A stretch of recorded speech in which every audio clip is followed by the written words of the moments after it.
We are on our own. We are on our own. Unemployment, in the pain. For real, can we do something? Can we say something at least?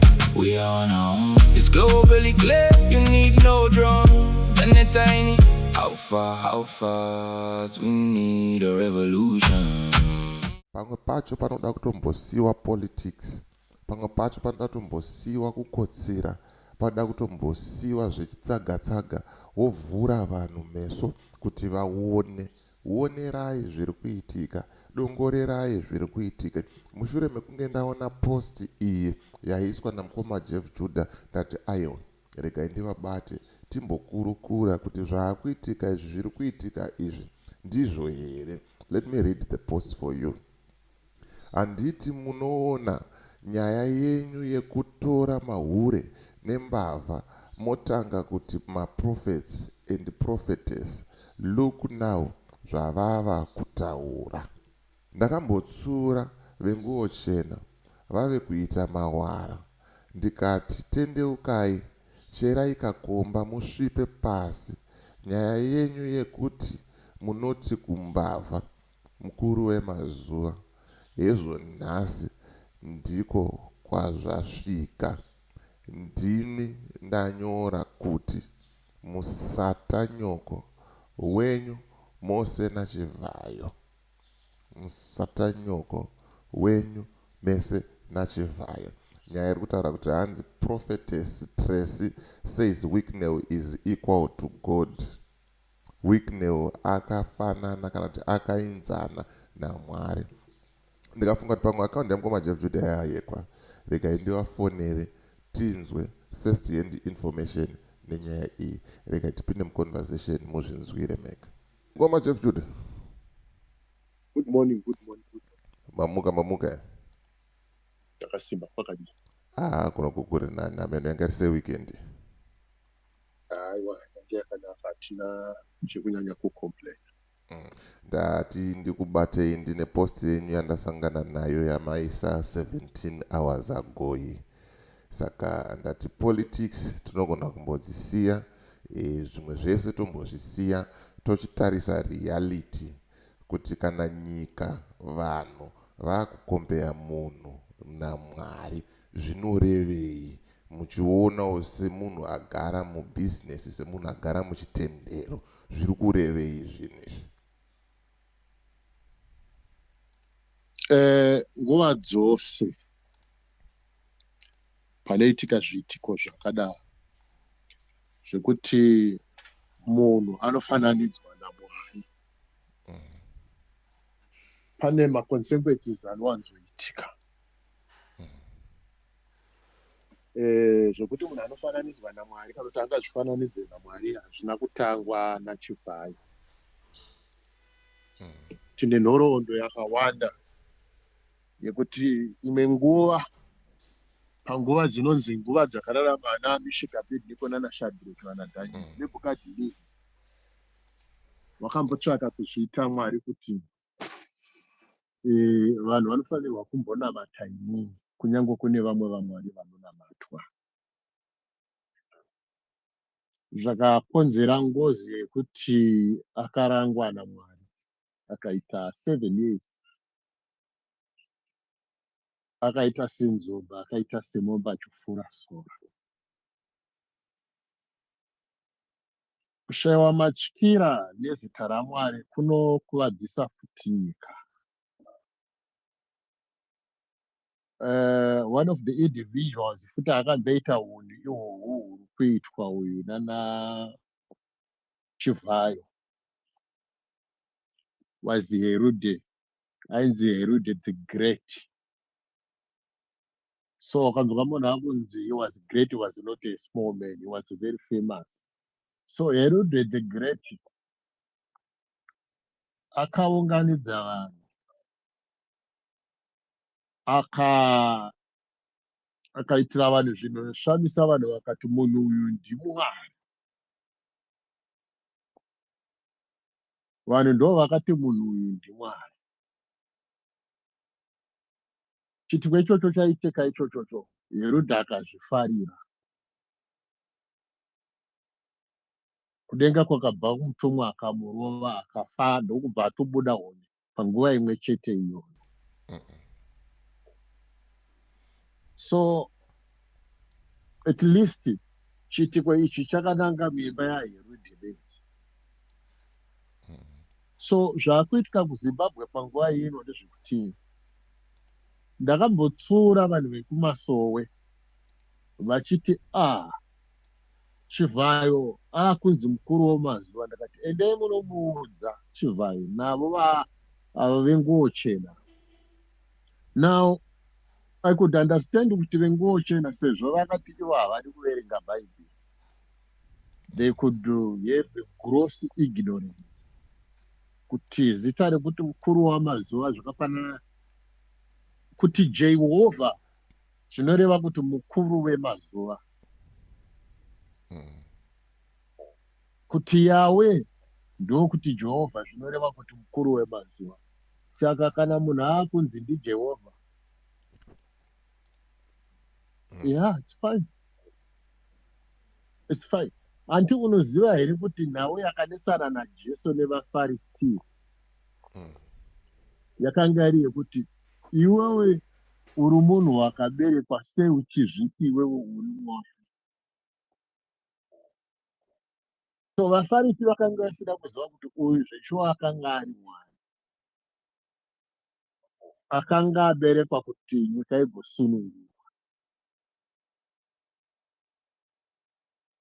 Yes, to a certain extent, if you read the scriptures, we are literal gods. Tiri zvimwari zvidoko kana kuti tiri vana vaMwari.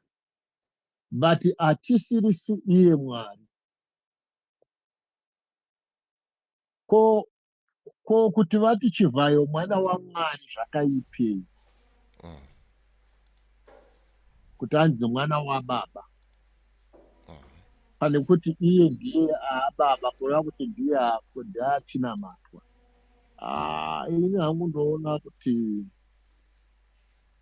mawara avakuita aya manyimwa aya kufarisa kwakadai vakuda chinokuwara manje chimufana ichi.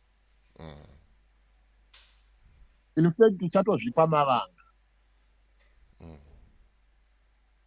So then you find kuti kune mahuro anoteerwa nendenga achinzi vaprofita, akanzi vaprofita nematsotsi nembavha vakano munhu aangowana chinhu kubva kwaari anobva ati muchinda uyu ndiMwari mukuru wemazuva.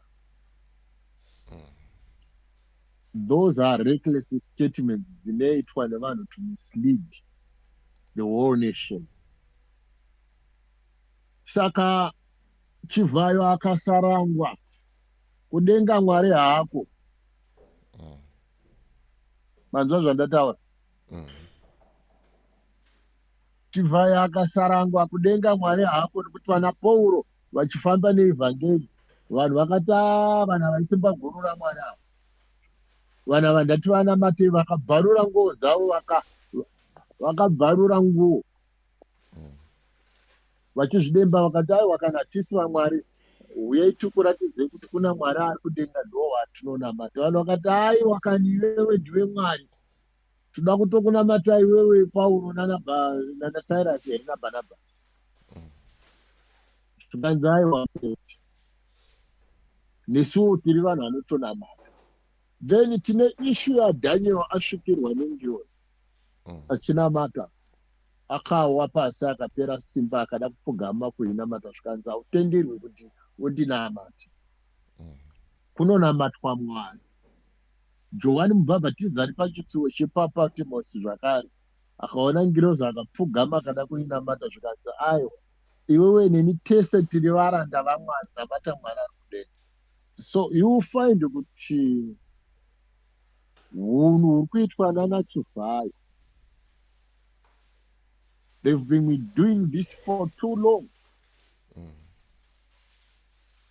Saka toda kuona kuti Mwari nhau yake vachaita sei. But I think akatendeuka it's a good thing. Akatendeuka akati musaite maitiro aya munondikuwadzisa, Mwari anomunzwa. But iye akaramba achiita mawara anoda kunzi mukuru wemazuva anonzi ndimwari. Akasarohwa Mwari haako, akasarangwa mamwe mageneresheni emamwe madzishe nemadzimambo nevamwe vanhu vakaranga, kwozoregwa uyu. Aiwa, kana kunamata kwacho tinoregeza Mwari haako. Mwari haako. Isu takaramba chako cheko kuti ana mbuya nehanda vanamatwe saMwari. Vana sekuru Kaguvi takaramba kuti vanamatwe saMwari. Uyu akutotiredha ari mupenyu. Zvasara kuti anamatwe nenyika isi nekumasoro kwacho ikoko. But this exaggeration wakada kuitarisa unoziva kuti inobvepi. Ukaenda kuchishano kungochena, vanoti hativerenge bhaibheri. Vamwe vavo vakatomboti chibhaibheri chenyu hatichiverenge chibhaibheri. Vanoti chibhaibheri. I don't have a problem with that. Vanoti isusu tinonamata baba John. Then inini ndakawana nzvimbo yekuvaregerera moyo mangu pakuti ndakati havamuzive Johani wacho. Vane language yekuti vanenge vachiti mberi kwegungwa. Vana madzibaba Sidhi neji, madzibaba Bhayo neji, nezvimwe zvimazita zvavanenge vachipanana zvemadhimoni. Saka ndakazoona kuti zvimwe zvinhu vanozviita nekuda kwekuti vakaputirwa nerima rekusaziva zvokwadi. Asi vanenge vachiti ivo vari kushumira Mwari. Zvechokwadi vanenge vachitonamata. Saka mweya wenjozi wakavafukidza vazhinji vavo, mweya unobva pasi pemvura. Ndosaka uchiona mizhinji miteuro inoitwa navo vanoshandisa matombo avanoti ndiye mumvura. So zvizhinji zvavanoita zviri connected nemarine kingdom. In short, ndiri kuti vazhinji vavo vari kuteera nzira dzesatanism vachifungidzira kuti vari kunamata Mwari. Saka anyina hazvitishamise nokuda kwokuti n'anga chaidzo dzinonamata. Vanoita mashiripiti vanonamata. Vachinamata Satani, kutsanya chaiko kunoitwa nemasatanists are serious. It is not only Christians who fast and pray. Kuindia kure hande kuZimbabwe. KuZimbabwe wakaenda kune dzimwe nzvimbo dzokuti wakaenda n'anga nemasvikiro vanonzi tsanyai vogotadza kudya nekunwa, vachikoka madhimoni kuti auye avabate. After that anopiwa mbiya yeropa, onwa ropa. Kana achinge anwa ropa akadzova, vanhu votenda kuti isimba iri guru raSatani muZimbabwe. Kana wanga uchiita zvefeki uchiti iwewo Satani ari mauri senzira yemudzimu, iwo usiri, unobva wadini? Unofa paZimbabwe. So nhau dzesatanism hadzina kuchipa. So yes, there is nothing wrong kana vakaita havo sarudzi yekuteera Satani, nokuti nayo anofanirwa kuti anamatwe Satani, nokuti Satani pachake ndiMwari. Saka Satani akasanamatwa haasisiri Mwari.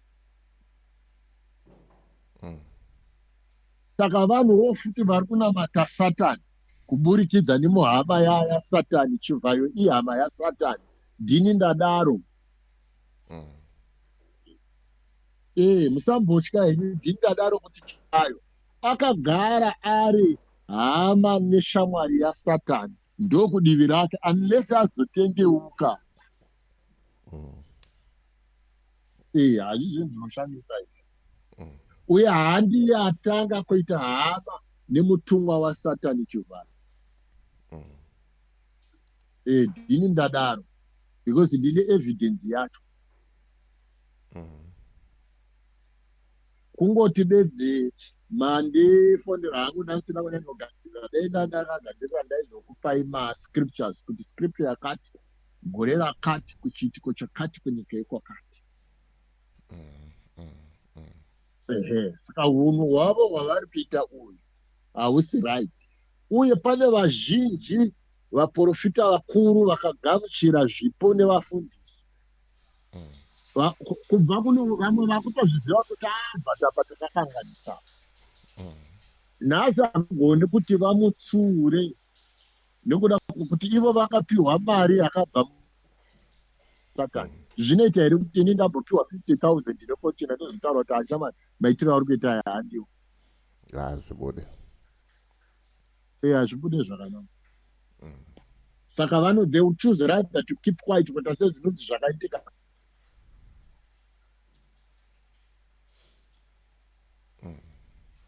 So ndo mashoko angu andingangokupindura hangu pamusoro paJobai. Iyi ihama yaSatani. Saka zvinhu zvakadaro zvinofanirwa kuti zviitike. Aiwa, ndinotenda mukoma Jeff Judah, ndinotenda nenguva yenyu. Thank you very much. Okay, Mashita. Yes, ladies and gentlemen, mazvinzwira mega mashoko ari kubva kuna mukoma Jeff Judah. Hanzi wikinero uyu ihama yaSatani uyu. Mwari vakasamuranga wikinero vachaita sei? Mwari havako. Mwari vakasaranga wikinero, Mwari havako. Ndo mashoko anotaura namukoma Jeff Judah. Amenoti iwe unozviona sei? Isa comment comment section. Wotaura mafungiro ako, wotaura maonero ako. As for me, DJ Ole, the rest of the group behind the scenes, it's bye for now.